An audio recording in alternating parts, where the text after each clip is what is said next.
So my biggest word of advice to any entrepreneur that wants to grow and scale their restoration business is to work on the business, not in the business. And I preach that. I tell it to all my coaching clients. I tell it to all Albi clients in general. And one day, actually, one of my clients posed me the question of, well, Alex, totally understand that, but how do I know if I'm working in the business, not on the business? And in this episode of Albi After Hours, I want to unpack the 3 things that must be true for you to be able to tell me that you're working on your business, not in your business. Let's dive in. So the first thing is actually people, vision, and capital. And there are actually 3 other things that one of my mentors told me. And I was on a call with him and we were discussing, the trajectory of Albi, and he said, Alex, you need to focus on 3 things and 3 things only, and everything else you need to delegate. And your responsibilities as the CEO, we did this thing called an accountability chart at EOS, and it's basically you have every single person with their title, and then underneath their title, their 3 responsibilities. On our EOS chart, me as a CEO, I have people, vision, capital. The things that I work on a daily basis is how can I acquire the top talent? In this sense, how can I build out our management team and strategically acquire the top talent that's going to move our business forward? The second thing is vision. How can I spend my time daydreaming, as some people would say, visualizing and strategically laying out the land of what the business is going to look like in the future and making sure that we're working towards that vision? And 3, capital. How can I make sure that we have enough capital or energy, because I consider money as energy, within the business to make sure that that holds true? So as a restorer, at the beginning of your business, when you're about $500,000 to $1 million a year, you're probably only spending 30% of your time working on the business, and then the rest is in the business. By the time you get to about $4 to $5 million a year, I think 90% of your time should be focused working on the business. And you're constantly going out and fundraising, whether that's finding lines of credit, finding different ways to unlock free cash flow. You're being creative there. You're constantly creating your vision. What does your facility look like? What's your expansion plan look like? Do you want to have a very nice facility in a central location with multiple satellites?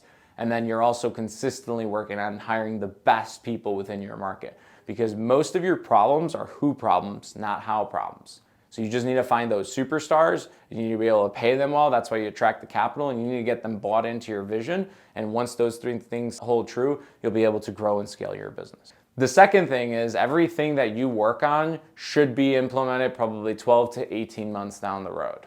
And that's a good exercise for you to work on the business and be forward thinking.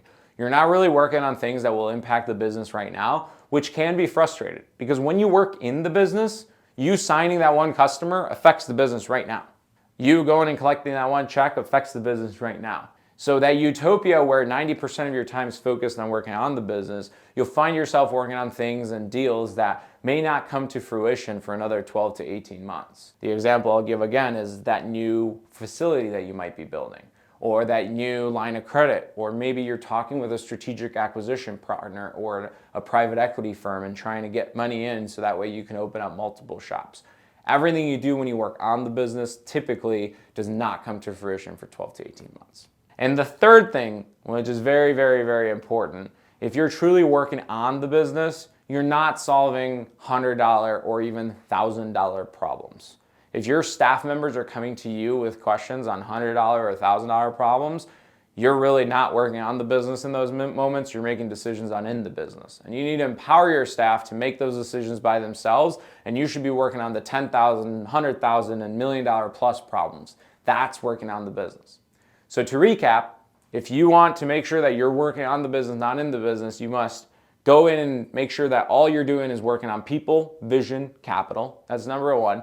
You're always working 12 to 18 months ahead of the business, and all of your decisions are coming to fruition 12 to 18 months ahead. And the third thing is you're not working on $100 or $1,000 problems. Those are not worth your time and the opportunity cost that it comes with. You're working on $10,000, $100,000, $1 million problems.